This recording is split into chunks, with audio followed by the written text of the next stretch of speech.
وبركاته. الفاتحة.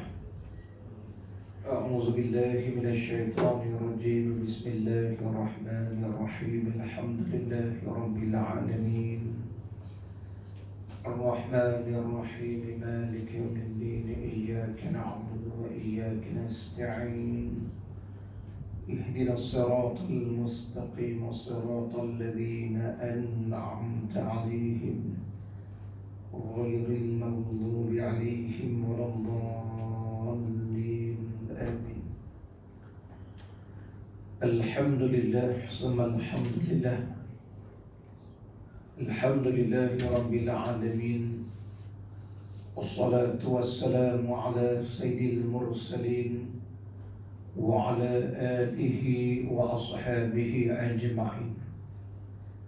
قال الله تعالى: أعوذ بالله من الشيطان الرجيم.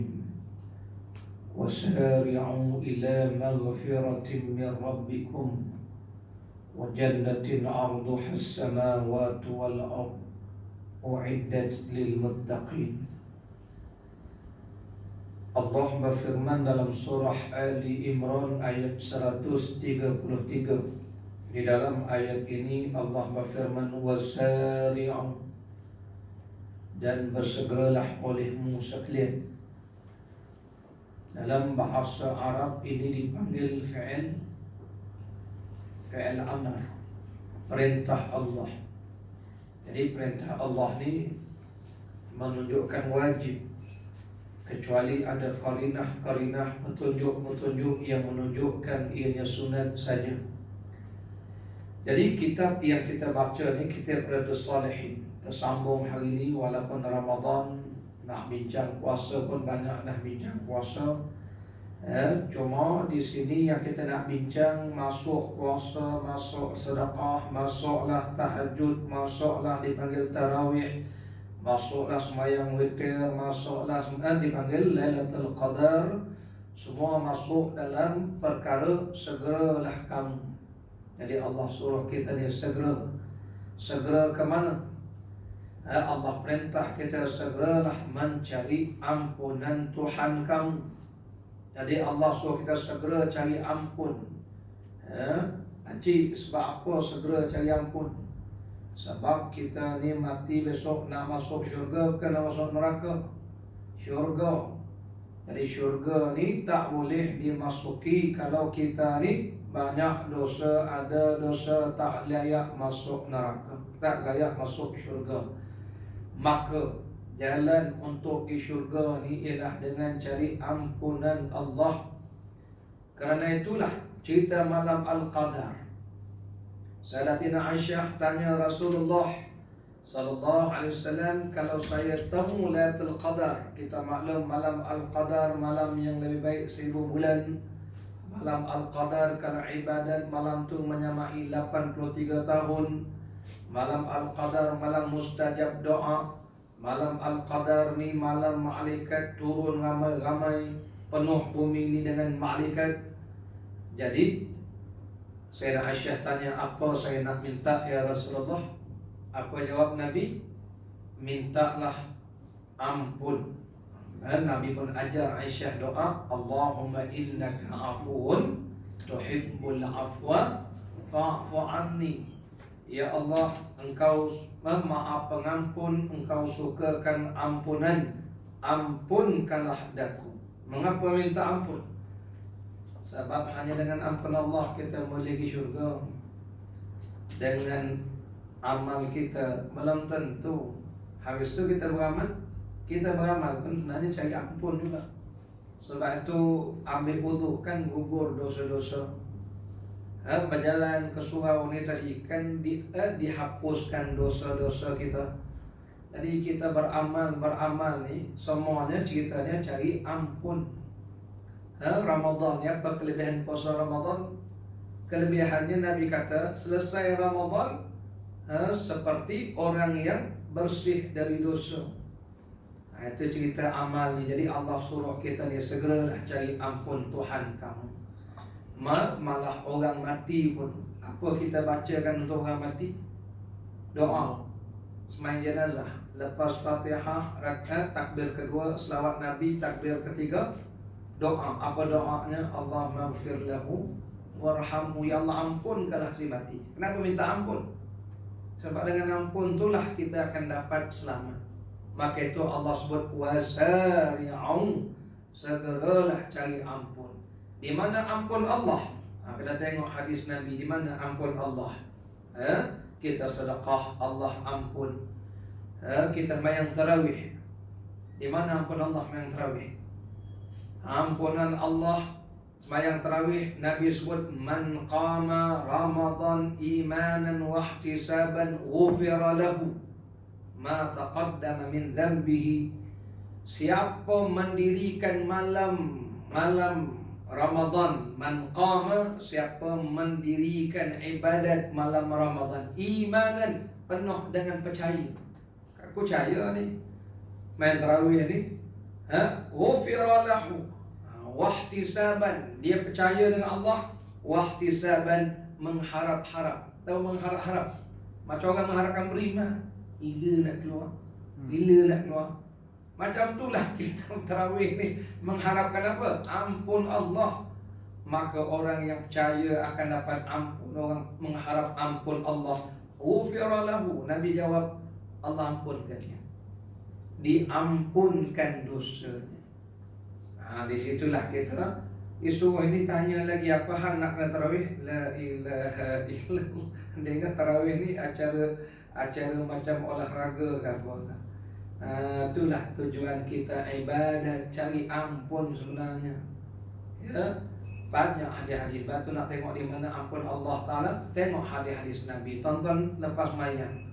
Nabi kata, siapa bertasbih subhanallah subhanallah 33 kali, alhamdulillah alhamdulillah alhamdulillah 33 kali, Allah akbar Allah akbar Allah akbar 33 kali, cukupkan 100 la ilaha illallah wahdahu la syarikalah lahul mulku wa lahul hamdu yuhyi wa yumiitu wa huwa ala kulli syai'in qadir, jadi 100. Apa Nabi kata? Diampunkan dosanya walaupun sebanyak buih di laut.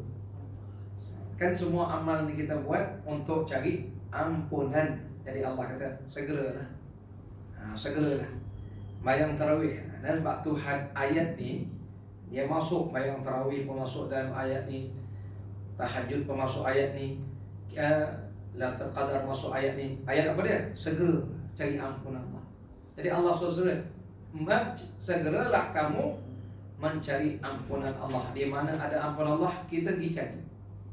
Baik, sembahyang tarawih, di mana ampun Allah? Tadi kita mendirikan tarawih dengan penuh iman, penuh mengharap-harap. Bayang berjemaah, bayang yang tarawih ni, Nabi sebut man waffaqa ta'minahu, man waffaqa ta'minuhu ta'minal malaikah. Siapa yang amin serentak dengan imam, siapa yang aminnya serentak dengan malaikat, Allah ampunkan dosa dia. Itu sebab kita main jemaah. Bayang seorang amin kita mana serentak dengan imam. Main seorang main jemaah ya. Amin. Batu kalau imam amin tu kita sunat serentak. Jangan cepat, jangan lambat. Ini imam baru waladhdallin. Kawan tu boleh naik atas, makmum menggelabah tu imam. Orang ni biarlah betul makruh tu makruh. Tu imam baru tak nafas, makmum dah amin. Serentak ya. Jangan lambat. Jangan orang dah amin, dia amin. Kemudian ini mazhab man lambat. Nak dapat ampun, amin tu mesti dapat ampun Allah. Baik. Jadi semua ni disuruh kita segera ke mana? Kepada ampunan Tuhan kamu, wa jannatin, dan segeralah ke syurga.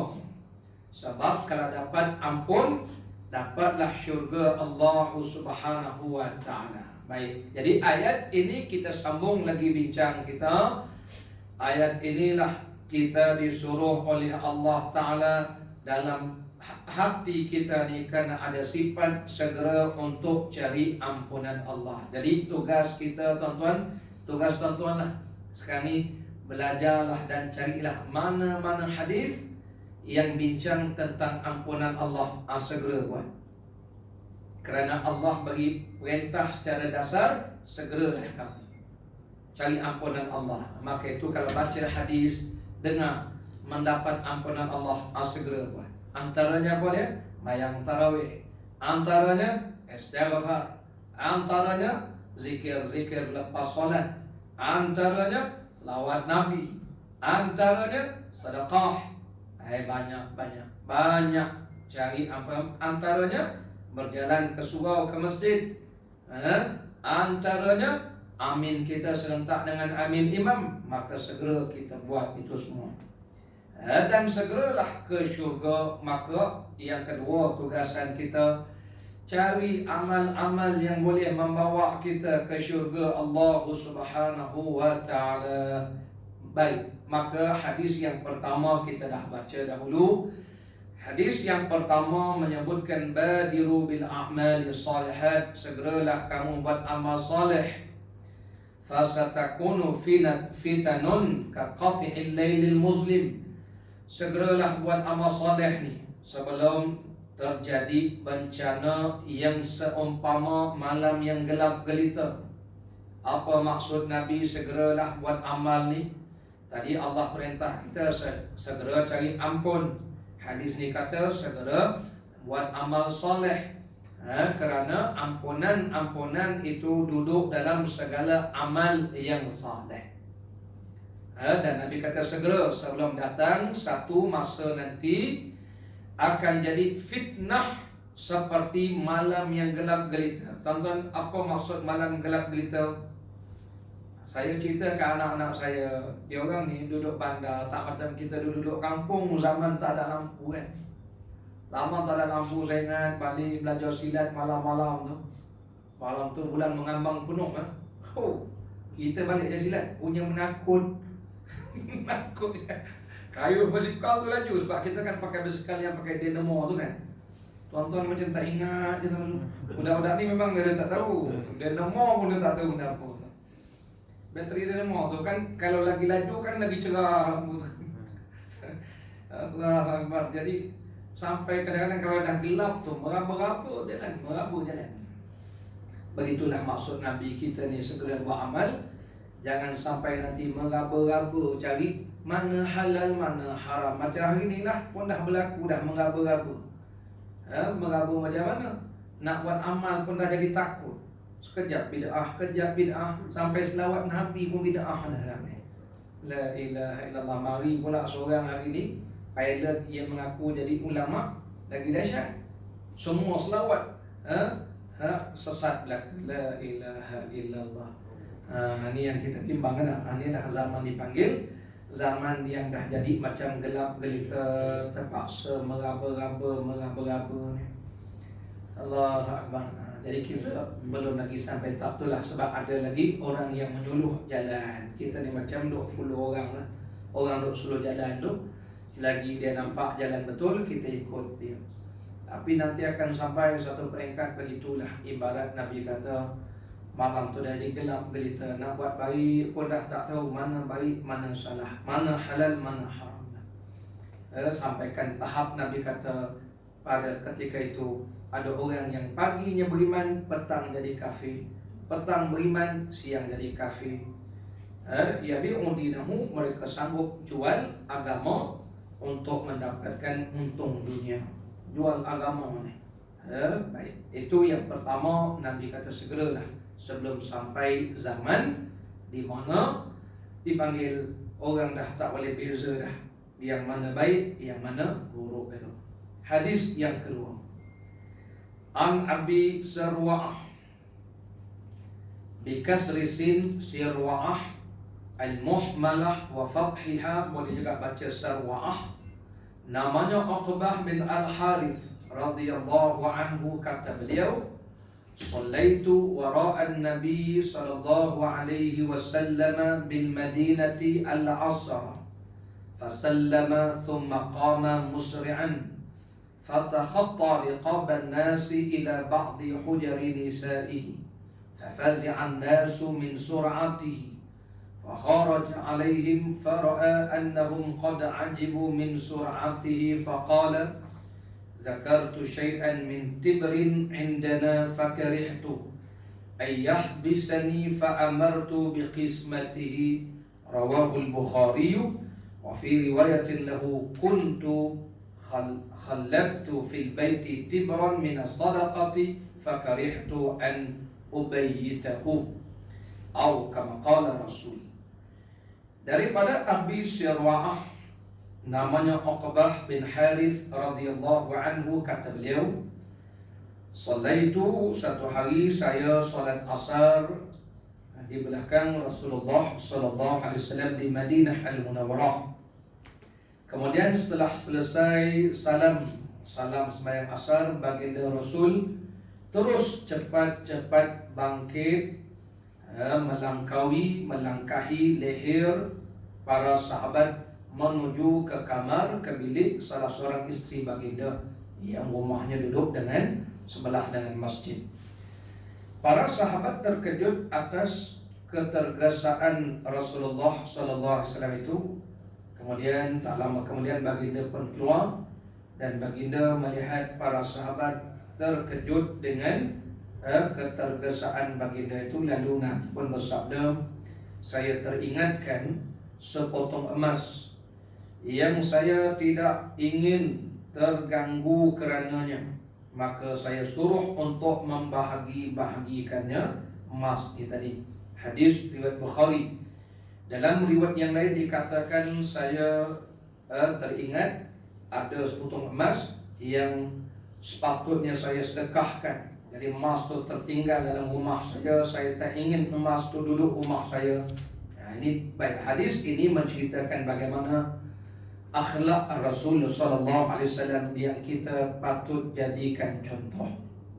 Tajuk kita ni segera buat baik, segera cari ampun ni. Jadi Rasulullah ni tuan-tuan memang dipanggil, kata orang kampung saya, what so called leader by example, you know. Memang orang kampung ni tu. Orang kampung saya sebut inilah leader by example. Rasulullah bukan sekadar bercakap, tapi Nabi melaksanakan tindakan Nabi. Bukan saja Nabi suruh kita segera cari ampun, segera buat amal soleh. Malah Rasulullah sendiri selesai sembahyang, dalam keadaan lepas salam, Assalamualaikum warahmatullahi wabarakatuh, Assalamualaikum warahmatullahi wabarakatuh, Nabi terus bangkit. Di sini kata para ulama, biar menjadi suatu amalan Rasul. Lepas salam Nabi tak terus bangkit, Nabi istighfar, Nabi berzikir. Tetapi sekiranya ada urusan-urusan yang belum selesai, maka boleh bagi imam bangkit. Itu ceritanya. Kalau ada urusan yang mustahab, boleh imam bangkit. Saya pun pernah juga buat gitu. Urusan apa? Lepas salam sakit perut takkan kita nak tunggu prak-prak buka mic bagi orang belakang Pak Bilal ke suruh sambung. Mana? Jangan tanya. Saya tak tanya pun dah tahu. Kita dah emergency dengar itu. Itu bukan urusan harta, urusan perut kita mula. Begitulah kalau ada urusan-urusan yang mustahab, menurut pandangan alim ulama, boleh kita bangun sebagaimana tindakan Nabi, bangkit daripada solat, selesai solat Nabi terus bangkit. Dan kemudian Nabi balik semula. Baik. Dan di sini kita lihat bahawa Rasulullah sallallahu alaihi wasallam memang orang yang tidak mahu meninggalkan harta. Di sinilah kita lihat bahawa Rasulullah bukan orang miskin, ya. Kita bantah bila orang kata Rasulullah ni miskin. Dah, Nabi ni sebenarnya orang kaya. Sebab baru ni ada satu netizen dengan biadab, dia menghina Rasulullah dalam FB dia. Jangan, tuan-tuan, Allah sebut dalam Quran, walladzina yu'dzuna Rasulullah lahum adzabun alim. Orang yang menyakiti Rasulullah ni azab pedih untuk dia. Jadi jangan singgung Nabi dengan ukapan dia kata Rasulullah ni bila berdakwah jadi papa kedana, dia kata tak ada kerja lain, minta derma sana sini. Jangan lupa kalau kaji dalam hadis-hadis Rasul, Rasulullah ni orang kaya. Nabi dapat hasil daripada 5 sumber. Panjang ceritanya, 5 sumber hasil kekayaan yang Nabi dapat. Cuma beza Nabi dengan kita apa dia? Kita nyimpan harta. Rasulullah tak simpan harta. Sebab tu tuan-tuan jumpa banglo Rasul bagi ni. Tak jumpa. Rasulullah meninggalkan dunia, waris-waris Nabi tak dapat harta. Sebab tu dikatakan putri Rasulullah sallallahu alaihi wasallam Fatimah Zahra dengan Sayyidina Ali hidupnya susah, orang sederhana, bukan orang kaya. Tak macam anak mana dipanggil pemimpin kita, tinggal anak bukan kaya sekian dimaklumkan. Itu pun ada hati nak lawan Rasulullah. Muhammad tu siapa? Rasulullah bukan begitu. Dan Rasulullah ni dapat 5 sumber kekayaan. Ini antara contoh Nabi tak simpan harta. Dan dalil hadis yang lain menunjukkan Nabi kaya. Bila sahabat-sahabat susah, hidup susah, mereka jumpa Nabi, ya mengadu, ya Rasulullah kami hidup susah, ya Rasulullah minta tolong. Nabi bagi. Sampai satu hari Nabi kata, kalau ada lagi di tangan saya beri. Sampai habis dah. Sehingga akan digambarkan isteri Rasulullah ikat pun. Sayyidina Aisyah yang Nabi didik, Sayyidina Zainab yang Nabi didik, semua penderma belaka. Jangan hina Rasulullah sallallahu alaihi wasallam. Jadi hadis ini pun menyebutkan demikian. Dan hadis ini juga menyebutkan bahawa Rasulullah sallallahu alaihi wasallam sangat pemurah, khususnya di bulan Ramadan. Ya, sampai Nabi tak mau simpan emas-emas dalam rumah ni, tak mau. Rasulullah tak sanggup tengok orang susah, sedangkan bagi dia hidup dalam keadaan senang. Maka itu Nabi segera bangkit dan Nabi segera minta diagih-agihkan. Itulah hidup Rasulullah sallallahu alaihi wasallam. Maka kalau kita baca hadis begini, kita akan marah bila orang menghina, menuduh Rasulullah dengan tuduhan-tuduhan yang jahat gitu. Allah, hadirin para jemaah rahmati Allah. Baik, apa lagi petunjuk yang tuan-tuan dapat daripada hadis ini? Petunjuk dalam hadis ini menceritakan bila Rasulullah meninggalkan jamaah-jamaah lepas sembahyang, Nabi tergesa-gesa tinggalkan mereka, tak sempat lagi wirid, sudah tinggalkan kerana ada keperluan. Dan kemudian Rasulullah datang semula. Bila Nabi tengok sahabat-sahabat terkejut dengan tindakan Nabi, Nabi terangkan apa yang berlaku. Di sini kita pun kalau orang tengok terkejut, kenapa, kita kena jelaskan apa yang kita lakukan tadi sampai kita tinggalkan jamaah dalam keadaan terpinga-pinga, takut nanti dia tuduh jangan-jangan ustaz ni dah jadi Wahabi kot. Jangan cakap dengan dia, tak, saya berkata habis tu tadi pas mayang tu belah je, tak sakit perut je. Oh ya, kau ustaz dah tukar mazhab, sedap mulut. Ini zaman kita ni tuan-tuan, banyak orang dipanggil, suka menimbulkan isu. Hati-hatilah ya. Allah Akbar. Jadi kita ni jangan masuk golongan-golongan dipanggil yang banyak terlibat dengan isu-isu ni. Jelaskanlah apa yang berlaku. Itu yang Nabi jelaskan tu. Sebab sahabat tengok apa tergesa-gesa, biasanya lepas mayang Rasulullah duduk. Nabi menghadap sahabat-sahabat tengok zikir. Tiba-tiba hari ni tergesa-gesa. Jadi Nabi terangkan, tadi ada emas yang tertinggal, saya minta agihkan. Saya tak mau ada benda-benda ni dalam rumah saya. Tuan-tuan tengok macam mana akhlak Nabi SAW.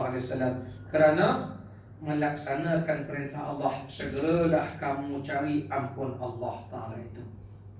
Inilah akhlak Rasul yang mulia. Hadis yang ketiga, wa an Jabir. Jadi kita begitu tuan-tuan, kalau ada orang minta buat baik tu, segeralah buat baik kita. Jangan tangguh-tangguh ni. Ya. Kalau ada minta buat baik, segera lakukan kebaikan. Cuma kita tak bolehlah nak tanding dengan Rasulullah memang hebat dalam bab memberi dan berderma. Kita ni bagus juga lah, tapi dalam peringkat pendidikan nak didik kan, itu pun sudah hilang sikit sifat bakhil, kedekut. Kalau tidak, ya Allah, nak bagi itu bukan main takut. Alhamdulillah kita didik dah jiwa kita. Kita tak macam dipanggil Rasul dan alim ulama, wali-wali Allah Ta'ala. Sebahagian mereka ni tuan-tuan sanggup ni korban harta-harta kerana yakin dengan janji Allah. kita bukan tak yakin, cuma tak confident ya. Yang kita nak bagi kita nak mikir ya. Bukan tuan-tuan, saya sendiri pun kadang orang minta bagi kereta ceramah ni apa kan ni. Kita tak bagi tu, beli lain lah Syah. Beli lain. Kita tak sampai tahap tu Syah. Allah Akbar. Tapi kita bagilah apa yang kita boleh bagi ya. Jangan langsung kita tak bagi, tak derma ni, khusus bulan Ramadan ni. Hadis yang ketiga, An Jabir radhiyallahu anhu qala rajulun lin Nabi sallallahu alaihi wasallam yawma Uhud, ara'aita in qutiltu fa aina ana? Qala fil jannah. فألقى ثمرات كنا في يده ثم قاتل حتى قتل أو كما قال متفق عليه. Daripada Sayyidina Jabir radhiyallahu anhu, kata beliau bahawa pada masa perang Uhud ada seorang lelaki bertanya kepada Nabi sallallahu alaihi wasallam, "Ara'aita, apa pandangan tuan?" Ara'aita ni apakah tuan tahu? Tapi sedap terjemah apa pandangan tuan, apa pendapat tuan. In qutiltu, sekiranya saya terkorban. Saya tak dia terjemah terbunuh. Saya tak setuju kita guna untuk orang syahid ni terbunuh. Orang yang syahid dia terkorban, macam perwira terkorban. Ya, orang jahat, orang merempit itu terbunuh, betul. Ini yang merempit terkorban. Apa yang dia korban? Dia korban nyawa dia. Itu bukan korban, itu dipanggil bunuh. Dia betul istilah dengan barulah sedap sikit bahasa. Orang yang berjuang, dia mengorbankan nyawa, mengorbankan masa dia, tinggalkan anak isteri. Jadi bila mereka syahid, barulah istilahnya terkorban. Saya kadang-kadang sensitif dengan surat khabar kita ni. Mujahid Palestin dia kata terbunuh, orang Israel terkorban. Kau ni belah siapa ni? Surat khabar kita. Orang Palestin dia kata terbunuh. Yang orang Israel sebuah bas dipanggil 30 warga Israel terkorban dalam letupan bas. Yang Israel kau kata terkorban, yang Palestin mujahidin kau kata terbunuh. Biar bahasa tu cantik sikit. Dia ni adab kita bercakap ya. Jadi di sini kena dia betul dia istilah terbunuh tu, cuma saya nak lembutkan sikit. Jadi dia ni berjuang agama Allah Ta'ala, jihad di perang Uhud. Dia tanya Nabi, ara'aita, apa pendapat tuan kalau saya terkorban dalam terkorban di mana saya? Ni perang ni kalau saya terkorban, di manakah tempat saya? Lalu jawab Nabi, fil jannah, dalam syurga. Baik, dia dengar dalam syurga. Ni tajuk kita ni, segera untuk ke syurga ni. Dia dengar nak dapat syurga, lalu dia pun terus melemparkan tamar yang ada di tangan dia. Dia pun masuk dalam medan perang. Akhirnya dia terkorban, qutila, syahid dia. Para jemaah rahmati Allah, hadis yang kita bincang ni dalam bab kita disuruh segera melakukan kebaikan. Tajuk kita tadi firman Allah, wasari'u ila maghfirah min rabbikum wa jannah. Segeralah kita cari ampun Tuhan, sebab orang mati syahid ni memang Allah ampunkan mereka. Kenapa tuan-tuan? Kerana sanggup mengorbankan nyawa untuk tinggikan agama Allah. Itu mendapat ampun Allah. Itu dipanggil orang syahid, dipanggil syahid ya. Allah Akbar. Jadi dia tanya Rasulullah, kalau dia syahid di mana tempat dia? Nabi kata dalam syurga. Baik, di sini kita ingat yang pertama, ini kelebihan orang yang bersegera untuk syahid, tempatnya syurga. Yang kedua, Nabi jawab syurga. Bukankah syurga itu milik Allah Ta'ala? Jadi salahkah kalau anak-anak tanya, bah, kalau saya puasa dapat apa bah? Syurga. Sebab ini kan banyak orang bila kita cakap begitu, dapat syurga, dia kata, apa ingat syurga ustaz punya ke? Kita bukan syurga kita punya. Cuma kita cakap begitu, kita menyampaikan janji Allah. Allah yang janji, bukan kita yang janji. Mana dalilnya? Quran sebut, hadis sebut. Begitulah Rasulullah menyampaikan janji Allah. Sebab hari ini banyak orang kita, bila kita kata begini syurga, neraka, buat begini syurga, buat begini neraka, kau tak semayang ni, kalau kau tak tobat ni besok neraka. Dia kata neraka tu kau punya kan? Kubur masing-masing. Syurga ni milik Allah. Memang syurga milik Allah, neraka milik Allah.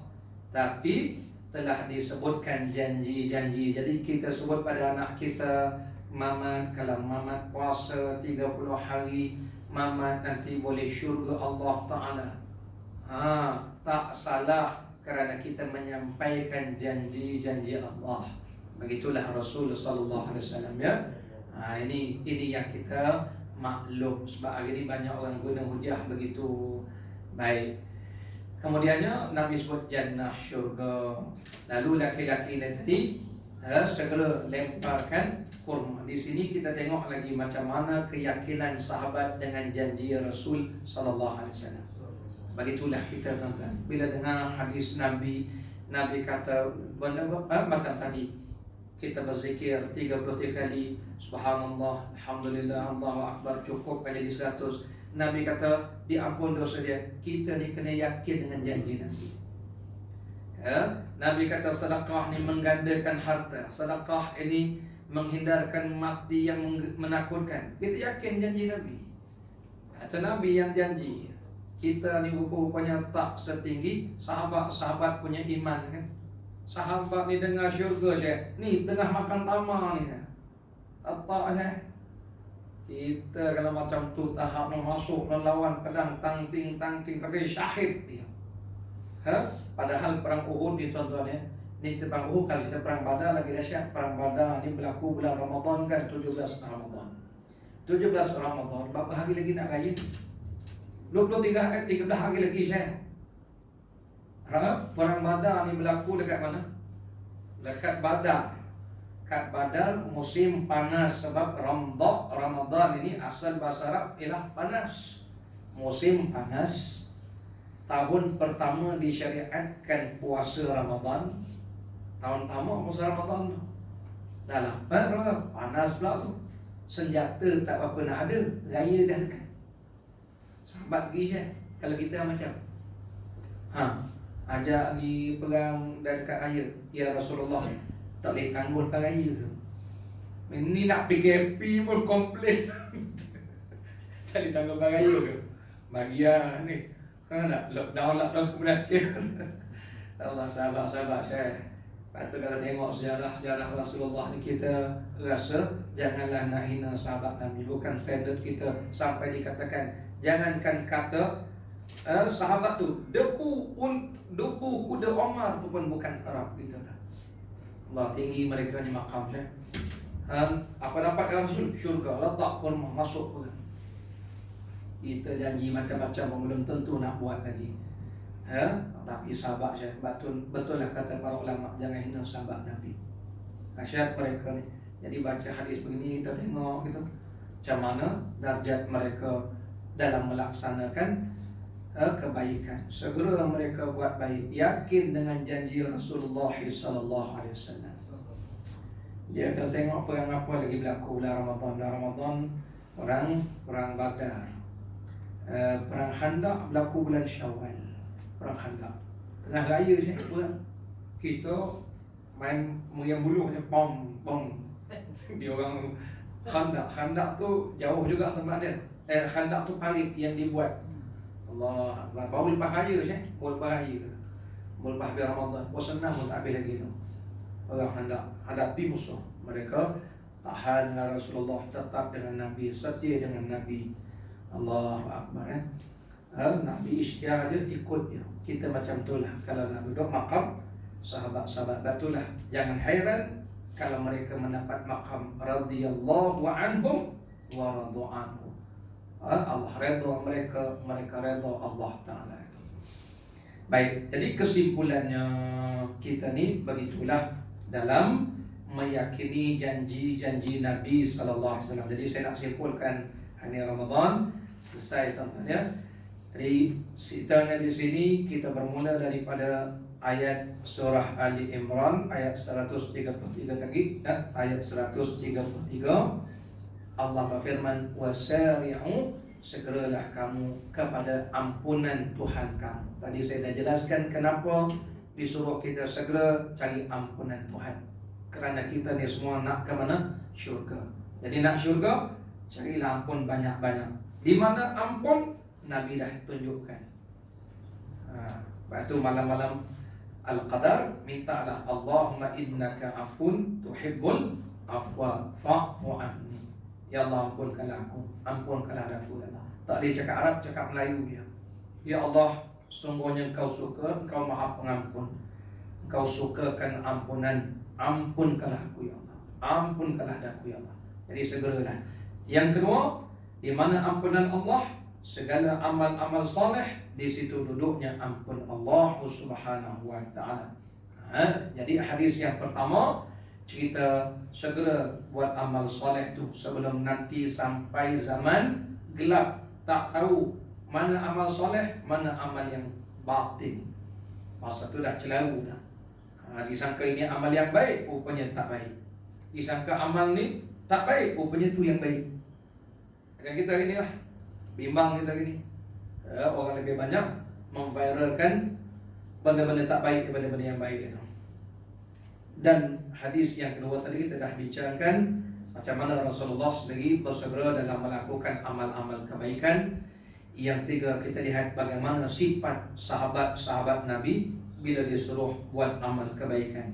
Itu belum lagi cerita nanti masuk cerita macam mana seorang sahabat nama Abu Talhah bila turun ayat lan tanalul birra hatta tunfiqu mimma tuhibbun, kamu tak akan dapat kebajikan tertinggi sehingga kamu sedekah benda paling sayang. Abu Talhah ni tuan-tuan, dia ada kebun yang dia paling sayang, namanya Biruha. Dia wakafkan kebun. Dahsyat sahabat ni. Kita nak wakafkan kebun kita, istikharah 10 kali tak nampak-nampak jawapan. Itu je sahabat je. Tapi tuan-tuan jangan terkejut macam mana sahabat ni boleh wakafkan. Rupanya dia orang kayu sungguh. Di sinilah kata para ulama, tak salah dia orang kayu. Sebenarnya yang banyak infak ni orang kaya. Betul juga. Dah kita kalau ada duit 10,000 takkan nak bagi 5,000 je. Tapi kalau duit kita 10 juta je, 5,000 apa barang je. Jadi moral berseri, jadi orang kaya tuan-tuan senang. Sebab balik saya nak kutip derma tu je. Itu je tuan-tuan. Mata Abu Talhah tu dia boleh bagi harta dia bagi. Kalau tuan-tuan di Madinah kan ni, kalau di sini Masjid Nabawi, sana kiblat kan. Ni Masjid Nabawi, sana kiblat. Yang belah depan dataran tu kan. Itulah asalnya kebun Abu Talhah. Turun ayat tu, dia wakafkan kepada kata ya Rasulullah, yang saya paling sayang ni kebun, saya nak wakafkan. Nabi tanya, kamu ada saudara mara yang susah? Ada. Bagi kat saudara mara kamu yang susah tanah. Dia bagi saudara mara dia, adik-beradik dia. Kita nak wakaf. Kalau Nabi kata engkau ada adik-beradik susah, taubat pun bagi adik aku, baik kau bagi dia beradik aku. Dia bagi keluar-keluar dia tanah wakafkan. Dahsyat sungguh sahabat-sahabat ni je. Kita tak sampai tahap tu ya. Wakafkan. Sayyidina Abu Bakar wakafkan harta, Sayyidina Umar wakafkan separuh daripada harta untuk agama. Dahsyat sahabat-sahabat Rasulullah sallallahu alaihi wasallam. Jadi itulah kita disuruh segera melakukan amal-amal kebaikan. Jadi mudah-mudahan para jemaah yang dirahmati Allah ya. Batu kita hari ini tak sampailah tahap nak sedekahkan kebun tu. Cuma Allah ajar kita kalau nak sedekah benda yang kita sayang. Baru ni satu jemaah di satu masjid muslimat lah. Saya banyak mengajar muslimat waktu duha. Memang datin-datin, mau tengok datang pun kereta kita dengan kereta dia. Dia BM, Range Rover. Ginilah kita kata, kadang-kadang kita nak sedekahkan tanah kita ni, kita sayang. Sekarang ni kita boleh buat satu sedekah benda kita sayang. Apa dia? Baju dalam almari tu, punya banyak baju datin-datin tu, 50 pasang lebih. Sedekahkan separuh tu, memang dah tak pakai dah tu. Tapi saya pesan kalau nak sedekah satu je. Basuh, bagi wangi, gosok, hanger. Bila dah basuh, dah wangi, dah gosok, hanger. Apa dia kata? Sayang pula nak bagi. Itulah bagi kat orang. Yang sayang tu kalau masuk balik almari tu kan, apa jadi? 5 tahun lagi tak pakai tu kan. Mana ustaz tahu? Kan kita serupa. Tak percaya tahun balik tengok baju tu.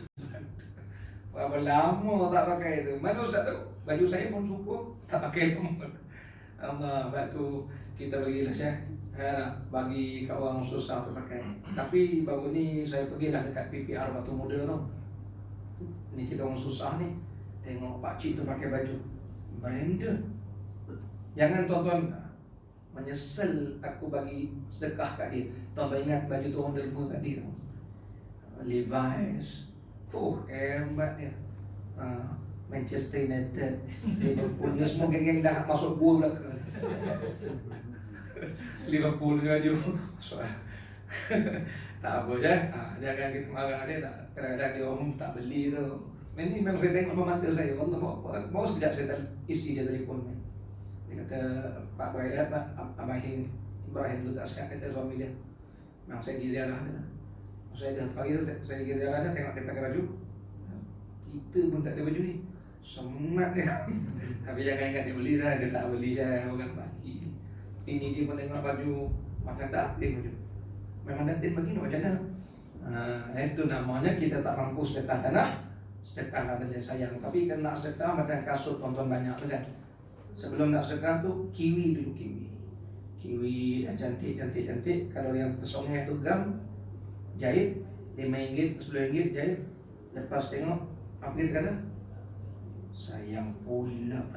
Bagi saya memang tak pakai saya dah. Kat rumah saya tu dah separuh saya kosong. Mau baju kosong kan mau ni. Anak-anak kita kaki dah besar ya. Dulu dia kecil kan, kasi budak-budak lain pakai. Wallahu ta'ala ala wa ala. Sekali itulah insyaAllah mudah-mudahan jadi amal soleh kita di sisi Allah Ta'ala. Bismillah sallallahu alaihi wasallam Muhammad wa ala alihi wa sahbihi wa baraka wasallam. Alhamdulillahi rabbil alamin. Qimis salam.